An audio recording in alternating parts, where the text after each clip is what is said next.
আজকে আপনাদেরকে দেখাবো বাংলাদেশের বড় বড় ব্লগার বা কন্টেন্ট ক্রিয়েটর মাদারবোর্ডে কিছু গোপন তথ্য এবং কি কিছু গোপন কথা। ধৈর্য ধরে ভিডিওটা দেখতে থাকুন। দেখুন ভিডিওটা। এতদিন ভাবতাম আরমানের মতো বন্ধু পাওয়া হচ্ছে সালমানের জন্য ভাগ্যের ব্যাপার, কিন্তু আজকে আমার বলতেই হচ্ছে আরমানের জীবনের সবচেয়ে বড় পাওয়া হচ্ছে সালমানের মতো একজন বন্ধু। আর আমরা কেউ বুঝতে পারতাম না। দেখুন ভিডিওগুলো। তার জন্য এগিয়ে আসে না। আরমান সাদিক যে দুই নৌকায় পা দিয়ে চলে সেটা তার কাজের মাধ্যমে সবসময় বোঝা গিয়েছে। আমরা জানি কোটা আন্দোলনের সময় সে তার দুই পেজ থেকে, তার পার্সোনাল পেজ থেকে সে দিয়েছে লাল, আর তার বিজনেস পেজ 10 মিনিট স্কুল থেকে সে দিয়েছে পাল, মানে বাংলাদেশ আওয়ামী লীগ। আরমানের দুই নৌকায় এতটাই ফেক অ্যাজ ওর মিউজিক লাগিয়ে করা ভিডিওটি দেখলেই বোঝা যায়। ও ভিডিওতে এসে বলছে আমার উপরের জায়গা থেকে প্রেসার এসেছে।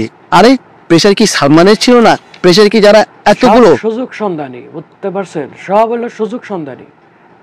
এই মাদারবোর্ড গুলা সব সুযোগ সন্ধানী দিচ্ছে। তুই আরেকটা কথা বলেছিস, তুই যদি ভিডিও করিস, তুই যদি কোনো কথা বলিস, তুই যদি কোনো পোস্ট দিস, তাহলে ওরা মাই টিভি বন্ধ করে দিবে। মাই টিভিতে 1500-2000 মানুষের জীবিকা তোর উপর নির্ভর করে, এই ভয়ে তুই কথা বলিস না। কিন্তু আফ্রিদি রাস্তায় এখানে আমাদের হাজার হাজার ছাত্রছাত্রী মারা গেছে এবং কি অসুস্থ আছে। চিন্তা করেন এদের প্ল্যানগুলো কি ছিল।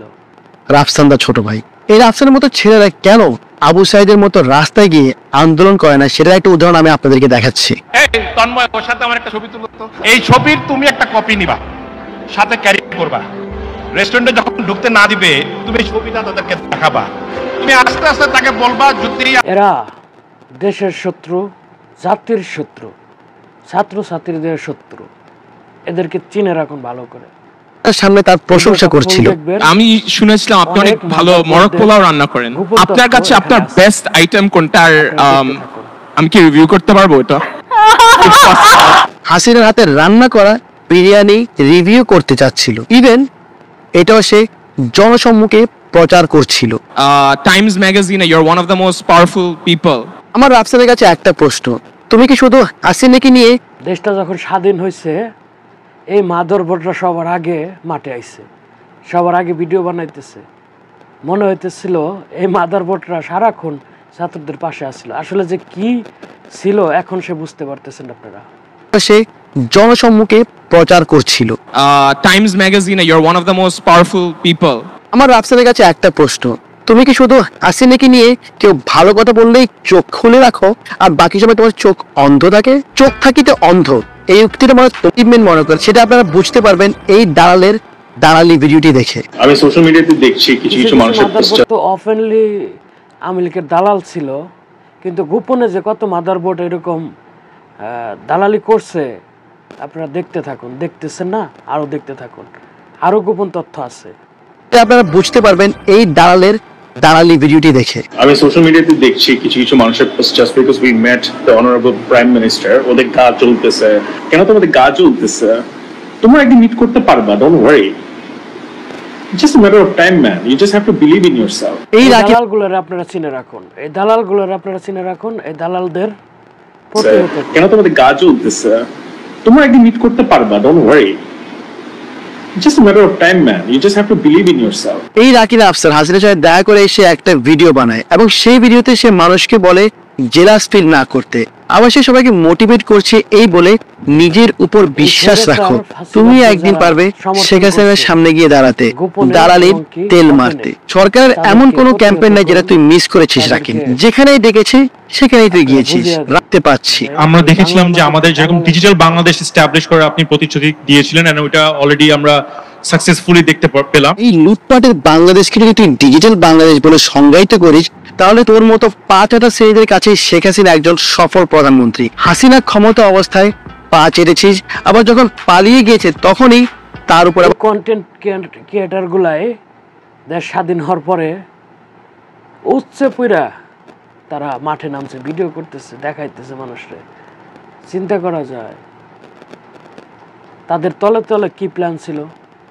কোনোভাবেই এই দেশ ছাড়বো না, এই দেশ আমার। আসলে ব্যারিস্টার সুমনকে টু ফেসেস বললেও ভুল হবে, তার যে কতগুলা ফেস সেটা গুণে শেষ করা যাবে না। এই ব্যারিস্টার সুমন হচ্ছে আওয়ামী লীগের একজন একনিষ্ঠ দালাল। যদি কোনো কারণে আওয়ামী লীগ ফল করে তাহলে আমি আপনাদেরকে সাক্ষী দিয়ে যাচ্ছি, আমরা তো বাঁচবই না। আপনারা যারা আমেরিকাতে আছেন, কোনোদিন যদি বাংলাদেশে যান, আপনাদেরও বহু নাম লিস্টেড আছে, আপনারাও বাঁচবেন না। একটু আগে যে ভিডিওটা আপনারা দেখেছেন, এই ভিডিওটি 5 বছর আগের ভিডিও, যখন আপনারা কেউই জানতেন না ব্যারিস্টার সুমন একজন আওয়ামী লীগের কর্মী। ব্যারিস্টার সুমন যখন আওয়ামী লীগের দালালি করে কোনো অ্যাটেনশন পায়নি, তখন সে নিজ এলাকারই এমপি মন্ত্রীদের নিয়ে কথা বলতে থাকে, কোনো সেটার ব্যতিক্রম করেনি। এর মধ্যে ঢুকে গেল হচ্ছে গিয়ে জঙ্গিরা, এই ছাত্ররা দুমুখ সাপ। বাংলা একটা কথা আছে না, দুমুখ সাপ। মির্জাফর, এদের সে মির্জাফরও ভালো ছিল। ঢুকে গেল হচ্ছে গিয়ে জঙ্গিরা, এই ছাত্ররা তো আর আন্দোলনে ছিল না, আর জঙ্গিরা ঢুকে গেল। ছাত্ররা যখন রাস্তায় জীবন দিচ্ছে, তখন ব্যারিস্টার সুমন ছাত্রদেরকে বলে তোমরা বাসায় ফিরে যাও, যা চেয়েছো তার থেকে বেশি পেয়েছো। আমি বাচ্চাদের যারা আছে তাদেরকে বলবো তোমরা বাড়ি ফিরে যাও, তোমরা যা চাইছিলা তার চেয়ে বেশি তোমরা পাইছো। কিন্তু আমার প্রশ্ন, যা চেয়েছে তার থেকে বেশি কি পেয়েছে ছাত্ররা? তারা তো একটা বুলেটও চায়নি, কিন্তু পেয়েছে শত শত। আপনি যে বাসায় যেতে বলেছেন, তারা কিভাবে তাদের ভাইয়ের এদের সামনে হাজার হাজার মানুষ মারা গেল, এদের কিচ্ছু যায় আসে না। এরা কন্টেন্ট ক্রিয়েটর নামের একটা প্রতারক, ধান্দাবাজ। এরা সুযোগ সন্ধানী। এরা কখনোই ছাত্রদের সাথে ছিল না, আগামীতেও থাকবে না। এরা যে দিকে সুবিধা দেখবে ওই দিকেই যাবে, মানে যেদিকে বাতাস দেখবে ওই দিকে পাল তুলবে। এরা এরকম লোক। জন্য যে আওয়ামী লীগ সম্পর্কে এদের ধারণা আছে কিনা জানি না। আমি মনে করি আমাদের শহীদের রক্ত তো এই ব্যারিস্টার সুমনের হাতেও আছে। ব্যারিস্টার সুমনও একজন খুনি। নতুন সরকার গঠন হওয়ার পর অ্যারেস্টেড হয়েও এই বিচার বিভাগের বিপক্ষে কখনো কথা বলেনি। দালাল, কোন লেভেলের লয়াল দালাল একবার চিন্তা করুন। আমি আপনাদের গ্যারান্টি দিয়ে বলতে পারি, এই লয়াল দালাল একবার চিন্তা করুন। আমি আপনাদের গ্যারান্টি দিয়ে বলতে পারি, এই ব্যারিস্টার সুমন আবারও আসতে পারে আপনাদের মাঝে। তখন সে মেবি কথা বলবে আওয়ামী লীগের বিরুদ্ধে। তার নেতা কোনো সারাংশ না, কোনো ভাব সম্প্রসারণ না, কোনো প্যারাগ্রাফ না, কোনো রচনা না। সুমন ভাই এমন একটা উপন্যাস যেটার শুরু আছে কিন্তু কোনো শেষ নেই। তাসরিফ খান যেই সুলেমান সুখানের কাছ থেকে পেয়েছে 3 লাখ টাকা। আমি খবর পেয়েছি এই ক্যাম্পেইনে ইনফ্লুয়েন্সারদের জন্য ইন্ডিভিজুয়াল বাজেট ছিল 3 হাসছিল এক বিবেকহীন অমানুষ। আমাদের দেশে দুমুখ সাপের কোনো জায়গা নাই। দুমুখ সাপ সবচেয়ে ভয়ঙ্কর, সবচেয়ে ভয়ঙ্কর। কি করবো, আমি তো দেশের বাইরে রাজীব ভাই যেন ফায়ার করে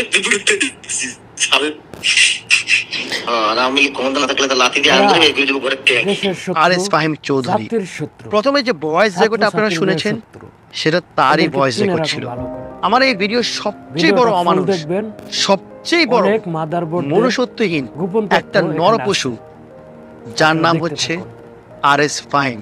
সে তার বড় ভাই মোহাম্মদপুরের সবচেয়ে বড় সন্ত্রাসী রাজীবের কথাই বলেছিল এই কল রেকর্ডটাতে।